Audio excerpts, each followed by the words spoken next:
Hello, welcome to Mindset to Results. Our guest today is Samantha Williams. She is holistic nutritionalist and intuitive eating coach. She's also CEO and founder of Natural Nutrition. So, as your guest today, we will speak about intuitive eating, intuitive health. Yes, how to be healthy from different levels, yes, from different perspectives. Hi, Samantha. Hi, how are you? Great, great. Thank you for being guest on our podcast and sharing your knowledge and wisdom and so big experience. Tell us a little bit about yourself. How did you find what really health is, and how do you help your clients to be healthy? Yeah, thank you very much, and thank you for having me on the show. It's a pleasure to be here. My journey really started right at the beginning of my life, but my sort of journey into this sort of side of my life, which is around health and nutrition, really began when I was about 39, and I had been living with an eating disorder for about 20 years. And it was just sort of around the time that COVID started, and I was living in Bangkok. I was a high school science teacher at the time, and I really kind of observed my very obsessive behavior around food and my body. And I think being, isolated and locked down really like polarized that for me. And I just thought, I'm going to be 40 soon. I need to do something about my behavior, because it was just creating a lot of anxiety and unhappiness in my life, really. And although I later learned that an eating disorder is a coping strategy, really it's a way of dealing with other things in your life that maybe you're not ready to look at, or exercising some level of control where you feel out of control. um I'd kind of like outgrown that. I think I felt like it was something that I needed to like properly deal with. And the first stage of that was to really admit that to myself, because part of the illness is that you kind of think that it's normal, or you tell yourself that it's normal. And I just thought it was what everybody did. So that was the first step, really. And then that embarked me on a journey of, going through a recovery, but also I worked with an Ayurvedic doctor because I had some problems with my menstrual cycle. My periods had actually stopped because I had been not been eating enough and over exercising. And it was the Ayurvedic doctor experience that really kind of showed me how powerful it is to use food and natural lifestyle changes to get to a place of health in your life. And she basically put me on this kind of plan, like meal plan, with different recipes and the types of food she was telling me to eat on a regular basis. But it wasn't just about the food, it was also about like doing some breath work and meditation and the type of movement I should be doing. And after 2 weeks of implementing that plan, my periods came back and my body just felt completely different. If anybody out there has had a hormonal imbalance, they will know that when your body's hormones are out of balance, you feel very disconnected from your body, particularly with the menstrual cycle for women, because it's a part of us that is unique to women. And, I felt very down, like very low emotionally and mentally, and just very sort of not in my body. I didn't feel grounded. So this plan that she gave me, I think, just balanced everything out. It nourished me, but it also grounded me and brought me back into my body. So that was that moment that I noticed that my period came back. I cried. I was so grateful to her for showing me this capacity that our bodies have for healing. And our bodies have this innate wisdom inside them, that we're born with it. And we also are born with intuition, which is something that gets disconnected from us when we are, young children. We're told to follow these rules and to do these things that we're told, and, to live in this very strict routine. And it stops us from trusting our body. When you're a child and you're hungry, quite often you get told you have to wait. You're not allowed to eat now. It's not time to eat. And that just perpetuates all of those messages, really, around, not trusting your body, not listening to your body. And so what I do now is I help people to like get out of that prison of being stuck in diet culture mentality, which is that in order to, be slim and to be healthy, you have to restrict, you have to reduce your food intake, and you have to exercise. And you should be taking these different supplements, and you have to be buying all these products that are supposedly going to give you this amazing health that is something that you're kind of trying to aspire to. when actually you can create all of those things just by eating, a whole food diet. Actually eating more food can help you to, balance your weight. And I help to get people off that kind of yo-yo dieting pattern and disordered eating pattern that the diet industry kind of promotes almost, so that they can learn to be back in tune with their body. They trust their body signals again. They know what food feels good for them. They know how to nourish their bodies. And I also really help them to understand the root of where those conditioning programs in the brain have come from in the subconscious that are driving their behavior. And so I feel like my experience of having my own issues around that really helps me to understand what people are going through. And what I do, it's not about weight, it's about reclaiming your body and becoming more in tune with it, like nature intended. Yes, thank you so much for sharing about your experience. And it was really great that you found that coach on time. And it shows also how fast things can change when you Yeah. the right person and implement really right strategies and techniques, and you can change the situation so Mm. fast. Exactly. I think that was the thing that I was so amazed by, was just within 2 weeks, my body completely shifted. And it wasn't just my physical body, it was like my mental health as well was completely different. I suddenly felt, elevated and happier.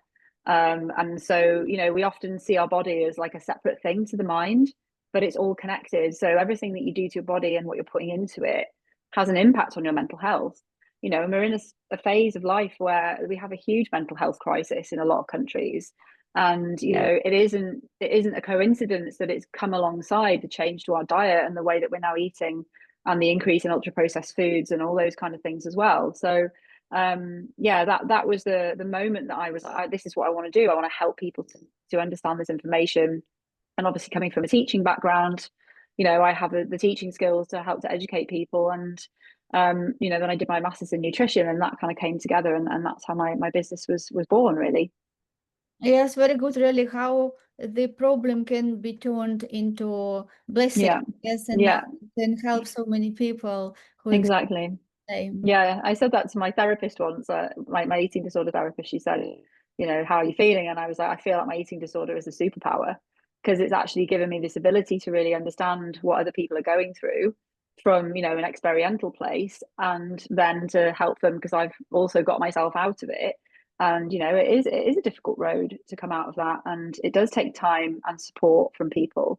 But with the right support, it is possible. And yeah, the other side of that is very liberating and empowering as well. Yes, because you had that experience, this show people that they have hope.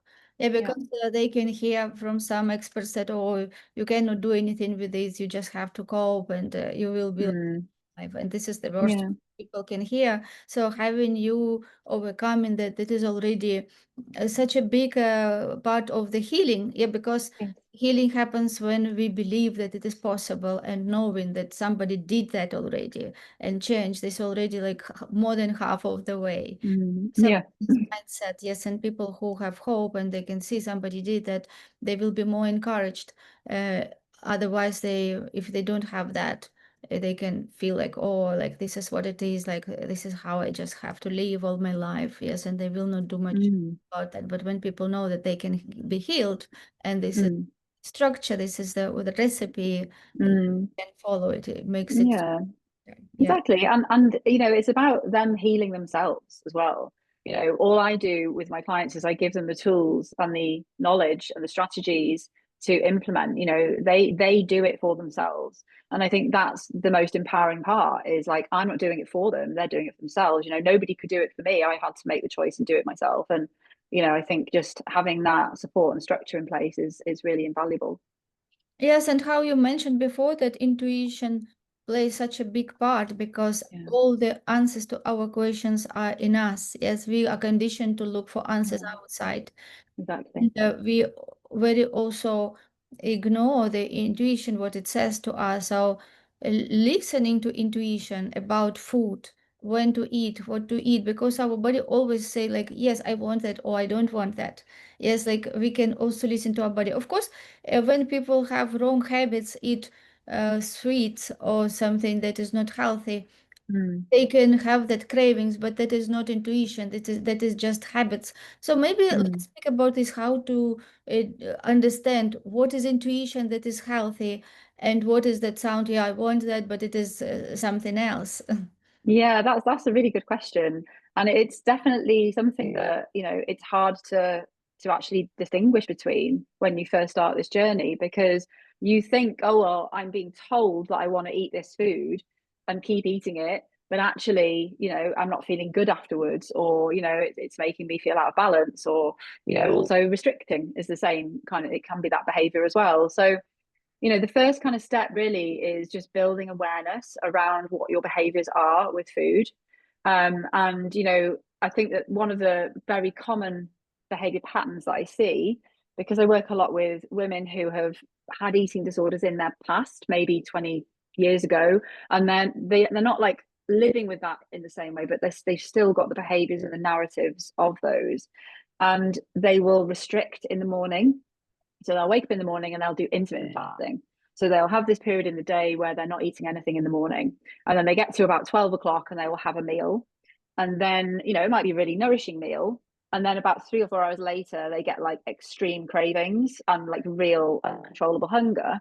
And it's then that they start having a binge. So because the hunger is so strong, they can't override it. And then they go into a binge and they eat a lot of food that they feel, very shameful about afterwards, and then they feel this guilt and shame cycle, and then that perpetuates the following day, restrict again, because it'll cancel out what happened yesterday.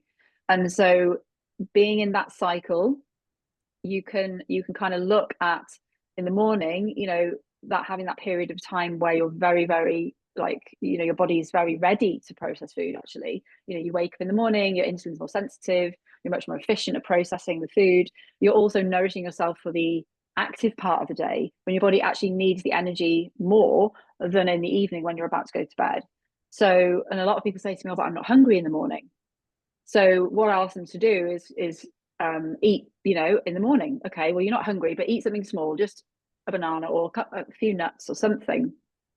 And what they realize is when they start putting in place these regular meals through the day, they wake up and they start to feel hunger. And then they're like, okay, that's what hunger feels like. So because they've, like, cut off that sensitivity, they're not able to actually know when they feel hungry. And so that can be one of the first steps to actually feeling the body, what the signal is. And it's not getting to extreme hunger when you're like absolutely ravenous, your stomach is growling and you feel like nausea. You're actually, eating when you're kind of, a little bit hungry. And so you get to start to, feel those sensations in the body and what they're telling you. And, that cravings and that sort of like binging behavior, that is as a result of extreme hunger, usually, for most people. It's usually because they haven't eaten enough in the daytime. And by the time you get to 4 o'clock in the afternoon, you've been to the gym, you've taken the kids to school, you've done a full day's work, and you've eaten a salad. Like, that's not going to sustain you. So your body is going, give me food now because I'm really hungry. And you can't override that because it's a biological drive. And then that perpetuates the cycle. So that's one element of it. And another element is the emotional eating behavior, which a lot of people also have. And I just want to say that emotional eating is not a bad thing necessarily, but usually emotional eating is a response to some emotion that you don't want to feel, or it could be to celebrate an emotion. We obviously use food for celebrating birthdays and Christmas and all those kind of things as well. But when emotional eating becomes the main coping strategy to deal with stress or loneliness or sadness or depression, that's when it can become a problem. And usually emotional eating, it revolves around binging on a food that is going to trigger the reward response in the brain, which is dopamine. So most foods that do that are usually high in sugar and high in fat and trigger that kind of pleasure feeling. And what can happen then is, if people are using emotional eating maybe on a daily basis to manage feelings of stress or anxiety, that can then lead to health problems that further down the line. And so emotional eating is different to physical hunger, because they're both types of hunger. Emotional hunger and physical hunger, they're the same, like, feelings, and that's why they get really confused. But there are subtle differences between them. So, for example, emotional hunger can happen at any time. So you might have just eaten a massive meal, and then you're like, I need cheesecake or I need something. And you might go into the kitchen and you might open the cupboards and be like, I'm looking for something and I don't know what it is. So, or you have a very, very specific craving. I need to have this particular food right now. So that's kind of a sign of emotional hunger. Whereas physical hunger, if you've eaten a big meal and you're full and satisfied physically, then you're not going to get hungry for about 3 to 4 hours after that.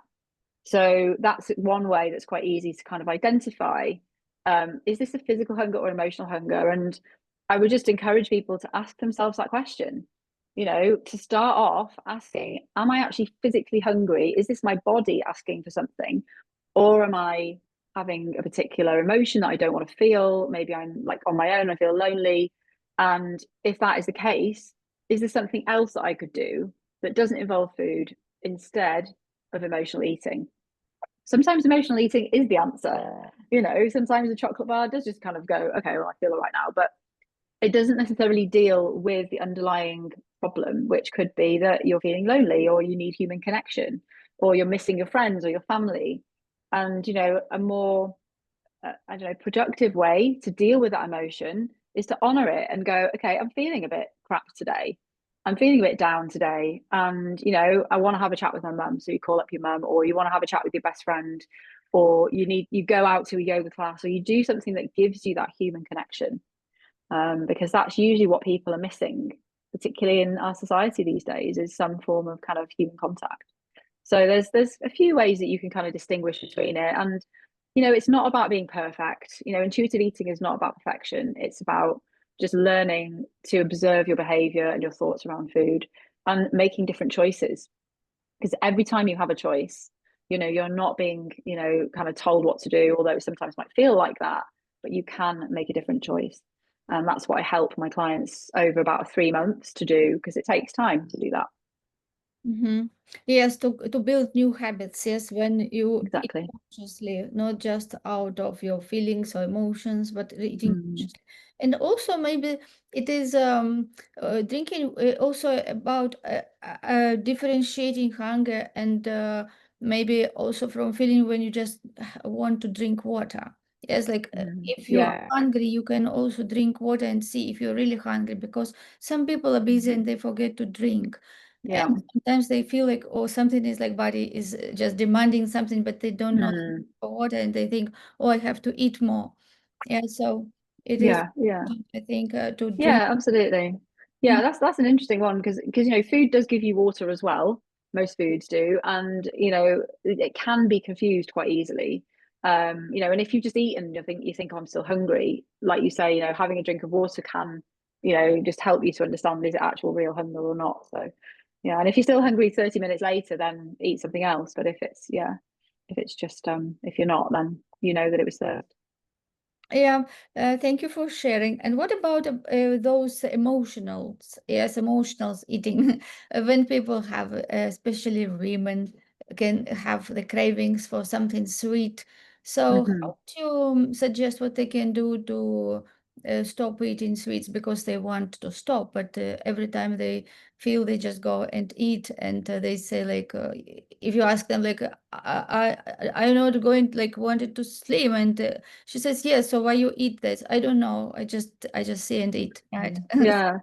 Yeah, I think it's a very common thing. I work with a lot of people that say to me, "Oh, I've got a sugar addiction." And actually, what they then realize over the process that I take them on is that it's not sugar addiction, it's hunger. Because a lot of people that want to, they want to be slim, they say they're on a diet or whatever, that involves restriction. Most diets in some way restrict something, whether it's a whole food group, like, all carbohydrates, or whether it's just calories, it's still a restrictive process. So that therefore reduces the food intake, which then drives hunger and slows down your metabolism as well. And so if you haven't eaten in the daytime, your body is going to be in a state of hunger. And the fastest way to get energy into your body is to eat sugar.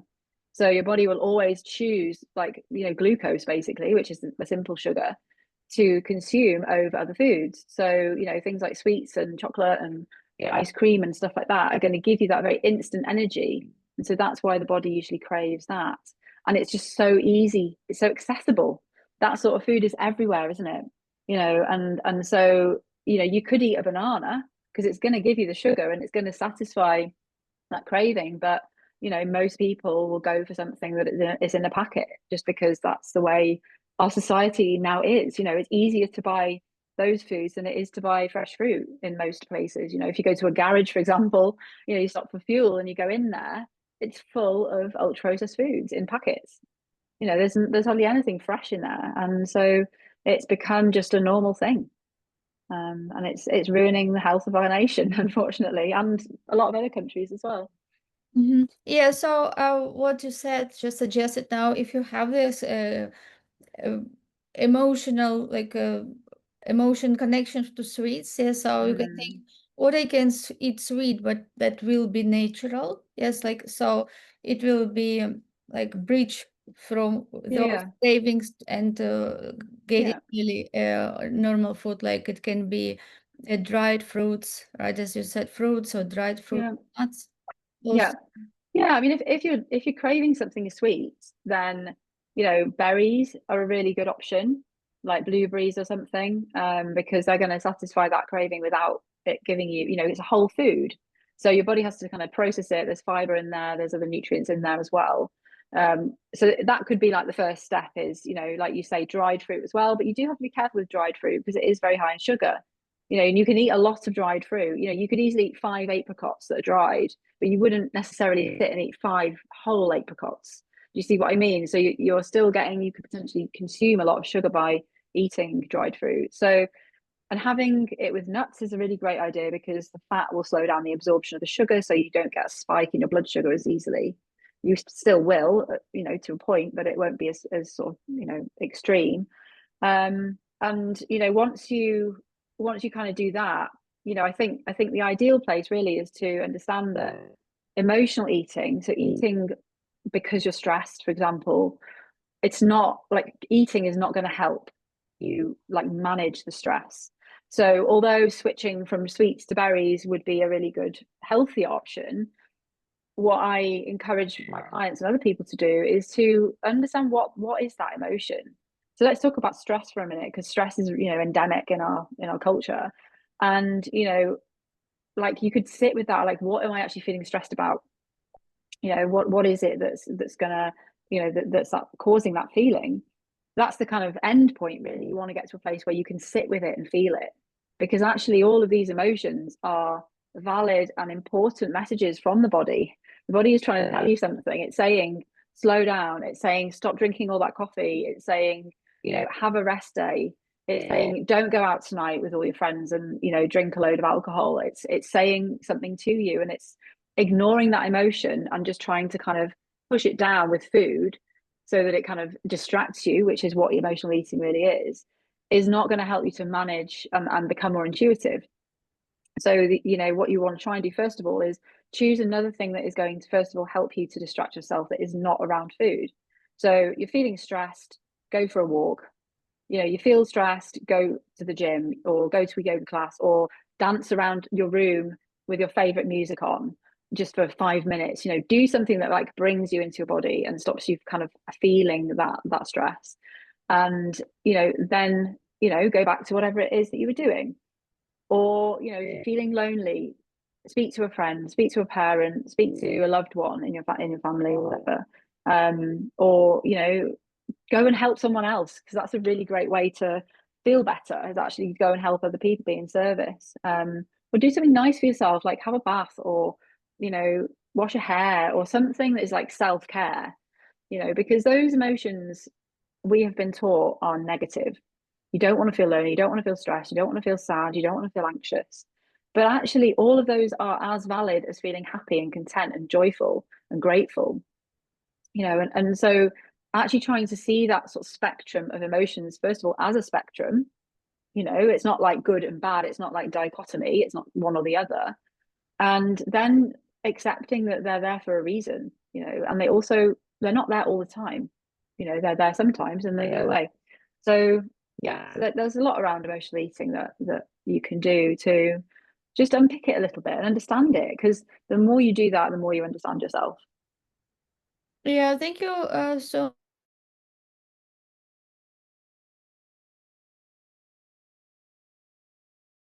So it can be just products of different conditioning. Like we eat food which we were given by our parents because they like that food and they were giving us. This is why we like that food. So it is Mm, a lot of things what we do. It is yeah, not that we choose because we were small and all those patterns and habits were programmed in our subconscious yeah, mind in early days.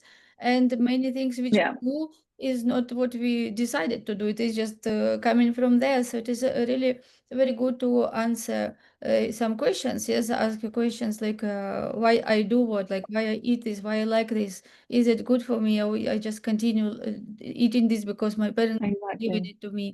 Yeah, and what I really Mm, because yeah, I know that there are dates which have so much nutrients and vitamins, and mm, yes, they are sweet, but also they are products of the sun. Yes, all this energy and so it has so mm, much so if you have cravings for sweet, you can always find what is really the best mm, to eat. So you eat sweet and still you give value to your body, not just calories. yeah, exactly.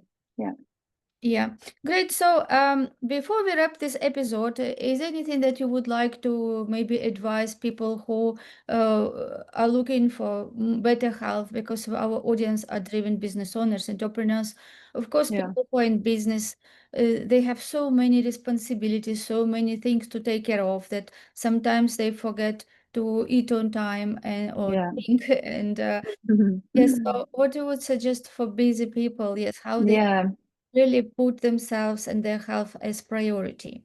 yeah, I mean that's exactly it really. What you just said is it's got to be a priority and unfortunately, you know, with the way we've been brought up in most countries, I mean I was brought up in the UK, so I can only be speak from that experience, is that we don't prioritize food and health. You know, we prioritize being in lessons on time. We prioritize doing our homework. We prioritize, you know, all of these other things and activities and, you know, the last thing that you think about is am I going to make sure that I've got nourishing meals throughout the day? And you know that cycle then perpetuates into early adulthood, and a lot of people end up in this place where they don't think about what they're going to eat in the day. They just think, right, I've got a day of work ahead of me, I need to go. You know, I didn't used to do it myself. You know, that's how I know. And you go and you're at the mercy of whatever food is available. You don't have a choice because whatever choice there is has been decided by your factory you're working in or you know the shops that are around you or whatever. And you know if you do really want to kind of be you know the best business person you can be and reach your potential, then you know the foundation of that is going to be your health, because if you haven't got your health you can't be working at your optimum.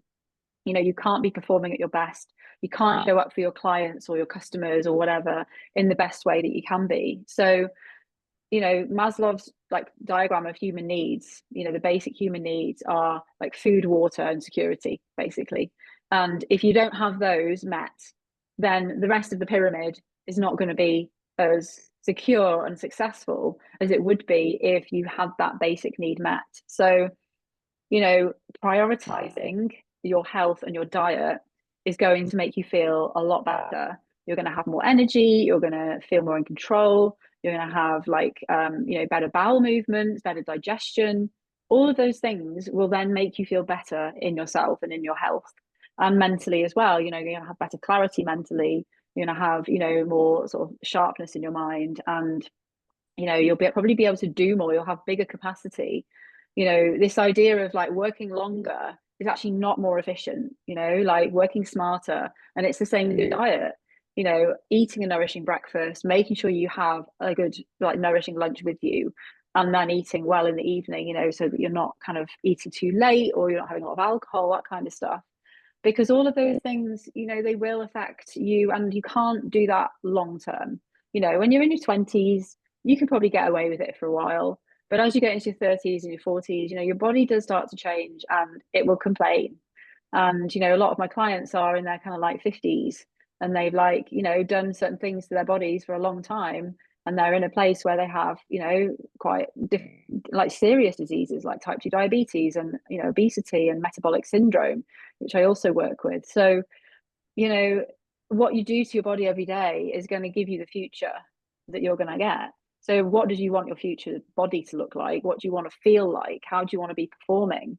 And think about in the moment, is this choice going to give me that future? Or is it going to give me a future that I don't want? And, if you've worked all your life and you get to, your 60s and then you retire and you've got an amazing, successful business, great. But if you're not healthy and your body is not functioning well, then you can't enjoy it in the way that you really want to. So I would just really encourage people to make health a priority because it's really the most valuable thing we have as humans. We only have our health really, and if that has gone, we all know how difficult life can be because we've all had times when we've not been healthy. So yeah, that would be my sort of big message really to any entrepreneurs.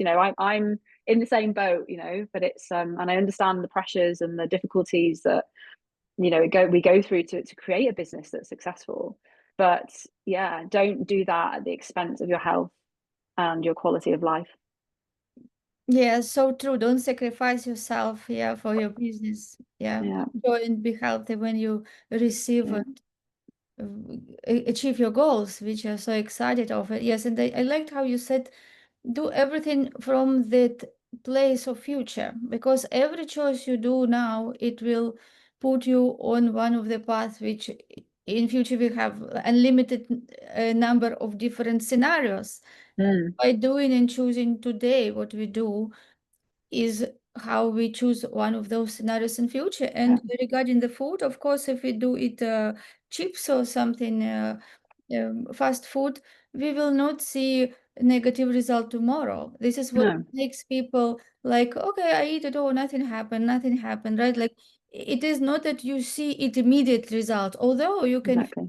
heavy, maybe not Mm, so much energy, but you don't feel those, as you said, different diseases. And because yes, it will show like in 5 years, yes, but in 5 years it is like accumulated effect of yeah. what you're doing, and then it just suddenly show up, and you will, and Mm, people get surprised, like, well, where it came from? Yes, it came from yeah. what 5 years or 10 years ago. This is how Yeah. it started, because it is not just develop in the night. Yeah. So Mm, yeah. So yeah. I really liked how you said that. Have that created your self image in 10 years or 20 years. How you want to feel. How you want to live. Yes, and be that person, right? Be that Yeah. person which is aligned with that image. Mm, Because we know that there are many people who are traveling and live good life in their hundreds. Yes, we have those yeah. people, but of course, to be there at that state in hundreds, they started earlier. Yes, like they were conscious, they were Exactly. Mm, choosing what to eat, how to practice. Yes, and it is never is late, because of also there are very good examples when people started like professional sport, and like for to go gym in their 50s and 60s, and created very beautiful body, which you never can tell that they are 80s plus. Yeah, yeah. Yeah. it's possible. It is never late. Yeah. It's never too late. That's true. Yeah. You can start at any time, but the earlier you start, the better, for your quality of life. That's the thing. So Yes, thank you so much, Samantha, for your insights and my sharing pleasure. your story and your expertise, experience. And of course, people who are listening to us, they would like to contact you. So we will have all connection details in description. And we are looking to see you again in our future episodes. Amazing. Thank you so much for having me. Yeah, thank you too. See you soon. Thank you. Bye.